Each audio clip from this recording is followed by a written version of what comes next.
अस्सलाम वालेकुम नाज़रीन। बहरीन में ऐसी कौन सी चीज है जिसके पीछे ईरान पड़ा हुआ है?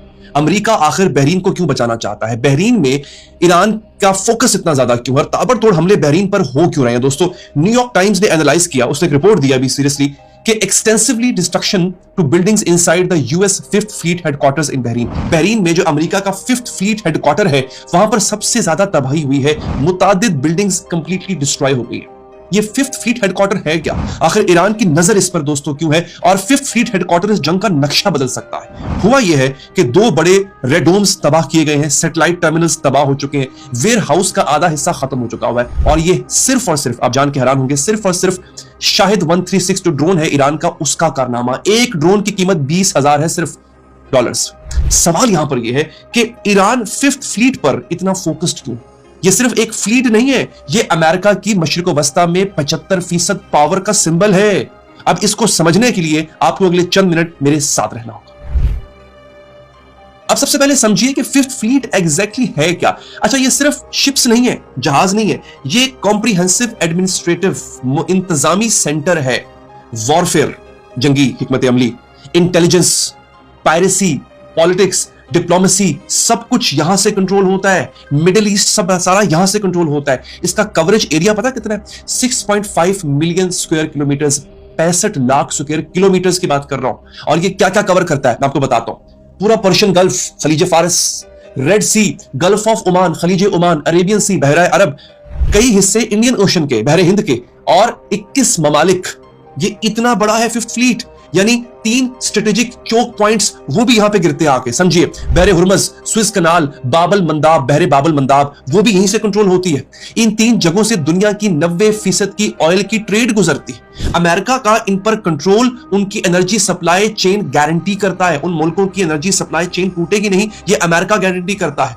ये है दोस्तों, ये है वो फ्लीट कि जिसको ईरान ने मार मार के इसका भुरकस निकाल दिया। अब तक किसी ने इस पे बात नहीं की। लोग फोकस कर रहे हैं कि ईरान ने गल्फ ममालिक पर हमले किए, लोग फोकस कर रहे हैं कि ईरान इसराइल में बम फेंक रहा है। असल जो इस जादूगर की जान है वो इस तोते में है नाजरी। अच्छा, इस फ्लीट की कॉम्पोजिशन क्या है ये भी बहुत कम लोग जानते हैं कि ये जो फिफ्थ फ्लीट है अमेरिका का, जो अमेरिका की जान है, इसकी कॉम्पोजिशन है, इसमें 30 से ज्यादा नेवल वेसल्स हैं, डिस्ट्रॉयर्स हैं, सबमरीन्स हैं, मोबाइल एयरक्राफ्ट कैरियर्स हैं, 15,000 पर्सोनल यानी 15,000 फौजी हैं, हंड्रेड्स ऑफ एयरक्राफ्ट्स हैं, और थाउजेंड्स, हजारों एडवांस्ड मिसाइल्स हैं। और ये सब बहरीन में एक जगह पर पड़ा हुआ है, एक जगह पर। अब नाज़रीन समझिए कि ये जो फ्लीट है, फिफ्थ फ्लीट, ये क्यों बनाई गई? 1995 सोवियत यूनियन कोलैप्स हुई। उसके बाद अमेरिका ने सोचा कि अब मिडिल ईस्ट और सेंट्रल एशिया पे उसका राज होना चाहिए, हेजेमनी होनी चाहिए। जो टारगेट कंट्रीज थे वो थे Iraq, Iran, Pakistan, Afghanistan. Fifth fleet की तारीख ये कहती है कि 2001 में जब अफगान इन्वेजन होती है, अफगानिस्तान पर हमला होता है, तो इसमें फिफ्थ फ्लीट ने पार्टिसिपेट किया था। 2003 में इराक इन्वेजन, फिफ्थ फ्लीट यहां पर मेन फोर्स थी। 2023 से 2025 जो यमन पे हमले हुए थे वो फिफ्थ फ्लीट ने ही एग्जीक्यूट किए थे। 2026 ईरान पर हमला, फिफ्थ फ्लीट से सारी प्लानिंग हुई थी, ऑर्डर्स दिए गए थे और डिप्लॉयमेंट सारी यहां से की गई थी।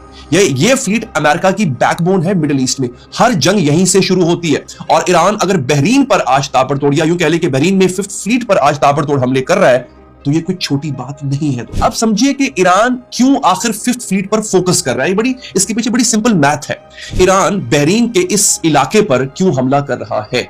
फिफ्थ फ्लीट 75% यूएस पावर रखती है मिडिल ईस्ट के अंदर। फिफ्थ फ्लीट अगर तबाह होती है तो 75% अमेरिका की जो पावर है वो खत्म हो जाएगी। अब ईरान की स्ट्रैटेजी समझे। यहां पे सबसे पहले वो क्या कर रहा है? रडार्स को खराब कर रहा है, यानी उसको डिस्ट्रॉय कर रहा है। सिचुएशनल अवेयरनेस खत्म कर रहा है। इसे कहते हैं किसी भी मुल्क के अगर आप रडार तबाह कर दे तो उसकी सिचुएशनल अवेयरनेस खत्म हो जाती है, उसको सिचुएशन का पता ही नहीं होता, उसकी आंखें अंधी हो जाती। फिर कम्युनिकेशन सिस्टम्स को तबाह करो, कोऑर्डिनेशन खत्म हो जाए आपस में फौजों की। लॉजिस्टिक्स इक्विपमेंट को डिस्ट्रॉय करो, यानी जो कुमक है वो ना आ सके, रीसप्लाई खत्म कर दो। न्यूयॉर्क टाइम्स सैटेलाइट इमेजेस क्या बता रही हैं हमें दोस्तों के रेडोम्स हैं जिनको तबाह किया गया है, सैटेलाइट टर्मिनल्स को तबाह किया गया है, वेयर हाउसेस को तबाह किया गया है। और मैरीटाइम एग्जीक्यूटिव ने इसको रिपोर्ट किया और कहा है कि डिस्ट्रक्शन ऑफ 2 लार्ज रेडोम्स और satellite terminals, half of warehouse complex. Radomes तबाह होने का मतलब पता है क्या है आपको? अमेरिका की आंखें अंधी हो चुकी हैं। रेडोम्स वो रडार होते हैं जहां पे रडार नष्ट किए जाते हैं। ये वो देख ही नहीं पाएगा कि मिसाइल आ कहां से रहा है, और ये रेडोम ईरान तबाह कर चुका है। अब दोस्तों यहां पे बड़ा एक इंटरेस्टिंग पॉइंट आता है। कल 3 अमेरिकन F-15 जेट्स गिरे थे कुवैत में, आपको याद होगा। सेंटकॉम कह रहा है कि ये फ्रेंडली फायर से गिरे, कुवैत की एयर डिफेंस ने गलती से अपने ही अमेरिकन भाइयों के तैयारों को गिरा दिया। ईरान कहता है हमने गिराए। फ्रेंडली फायर वाली स्टोरी झूठी है। अब जरा सोचो, अगर 5th फ्लीट के रडार्स तबाह हो चुके हैं, अगर सैटेलाइट टर्मिनल्स डिस्ट्रॉय हो चुके हैं, तो कोऑर्डिनेशन कैसे होगी? कोऑर्डिनेशन तो हो नहीं पाएगी ना। शायद फ्रेंडली फायर वाली जो स्टोरी है वो इसलिए भी सही है क्योंकि एक्चुअल कोऑर्डिनेशन सिस्टम काम ही नहीं कर रहा। जब आंखें बंद हैं तो अपने और दुश्मन में फर्क करना मुश्किल हो जाएगा। तो अगर फर्ज करें एक लम्हे के लिए कुवैत अगर ये कह भी रहा है कि ईरान ने नहीं मारा इन जहाजों को, अगर अमेरिका कह रहा है कि ईरान ने नहीं गिराया हमारे जहाजों को, फ्रेंडली फायर में मरे हैं, तब भी इसका सेहरा ईरान पर जाता है क्योंकि ईरान ने इनके रडार तबाह करके इनकी आंखें अंधी कर दी हैं। अब कुवैत के एंटी एयरक्राफ्ट सिस्टम को या कुवैत के मिसाइल सिस्टम को पता ही नहीं था कि वो किसको फायर कर रहा है। उसने अपने ही एलाय, अपने इत्तेहादी अमेरिका के जहाज गिरा दिए। तो जीत किसकी हुई दोस्तों? जीत ये ईरान की ही हुई। अब समझे कि अगर 5th फ्लीट मुकम्मल तबाह हो जाए, जो 5th फ्लीट का जितनी बात हो रही है, जो बहरीन में वाक़या है, जहां पर अमेरिका की 75% जो ताकत है वो 5th फ्लीट में बसती है, अगर ईरान इसको तबाह कर दे मुकम्मल तौर पर, तो होगा क्या? रिजल्ट नंबर 1, अमेरिका की मिडिल ईस्ट में अटैक कैपेबिलिटी ना होने के बराबर हो जाएगी।